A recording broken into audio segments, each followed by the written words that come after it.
Magandang gabi, Ariel. Magandang gabi po sa inyo lahat. Uh, can you tell Miss Suzette kung ano po yung role niyo rito sa Pinoy Super Kid? Ako yung mother dito ni Bubuel Villar, who is the Pinoy Super Kid.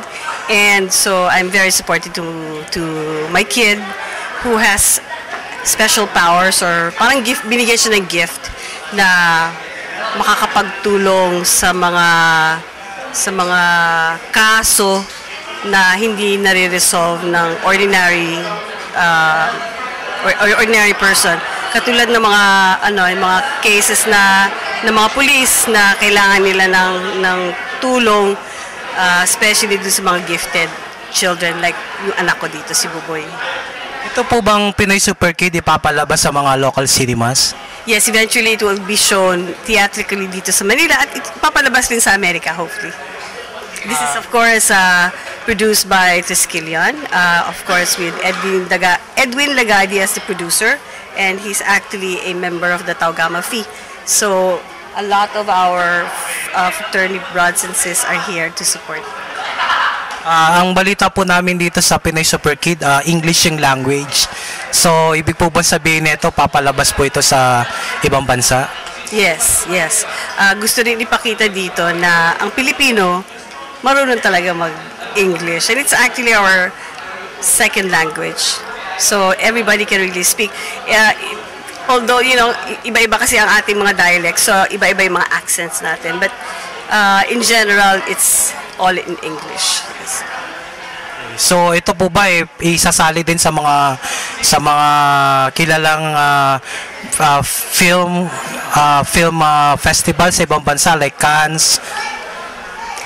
Hopefully, I mean, like, you know, marami naman kasing gustong pumasok ng Cannes, na Sundance, but if we're lucky enough, of course, you know, I'm sure the producer will be very happy. Aside from Pinoy Super Kid, do you have any other film that will be coming in this year? So July 20, Ariel, is actually the opening of Cinemalaya 2012. So meron tayong entry doon sa director's cut. Ang title is Camera Obscura, and this is directed by Raymond Red. So I'd like to invite also everyone to support Cinemalaya 2012.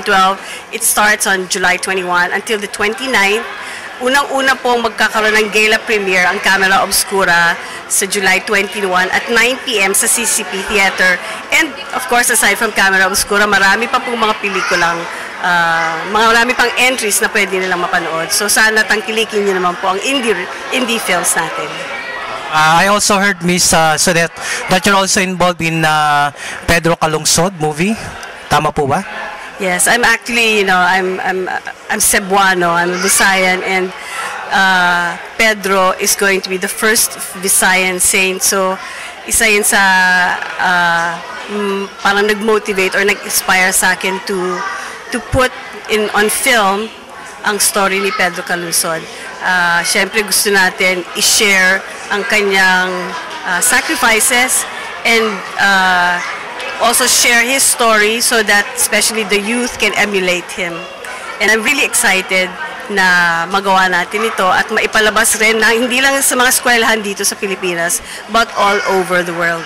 Yeah, this is Pedro Calungsod is going to be the second Filipino saint, together with Blessed Luis San Vitores. So we'll be expecting that movie also to be shown here in the Philippines? Yes, we're hoping to be able to premiere Pedro Calungsod before his canonization on October 21.